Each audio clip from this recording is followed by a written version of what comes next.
यहाँ पर आपको अहम खबर दें, कराची, लाहौर और पेशावर में जिलहज का चांद नजर नहीं आया। ईद उल अज़हा 7 जून बरोज हफ्ता होगी। मरकजी रूयत हिलाल कमेटी कुछ देर में बाकायदा ऐलान करेगी। इस बात का अहम खबर से यहाँ पर आपको अपडेट किया। कराची, लाहौर और पेशावर में जिलहज का चांद नजर नहीं आया। ईद उल अज़हा 7 जून बरोज हफ्ता होगी। मरकजी रूयत हिलाल कमेटी कुछ देर में बाकायदा ऐलान करेगी। अहम खबर से मुताल्लिक आपको यहाँ पर अपडेट कर रहे हैं। कराची, लाहौर और पेशावर में जिलहज का चांद नजर नहीं आया। ईद उल अज़हा 7 जून बरोज हफ्ता होगी।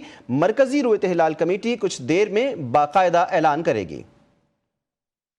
आम खबर से मुताल्लिक आपको यहाँ पर अपडेट कर रहे हैं कि कराची, लाहौर और पेशावर में जिलहज का चांद नज़र नहीं आया। ईद उल अज़हा 7 जून बरोज़ हफ्ता होगी। मरकजी रूयत हिलाल कमेटी कुछ देर में बाकायदा ऐलान करेगी। कराची, लाहौर और पेशावर में जिलहज का चांद नज़र नहीं आया। ईद उल अज़हा 7 जून बरोज़ हफ्ता होगी। मरकजी रूयत हिलाल कमेटी कुछ देर में बाकायदा ऐलान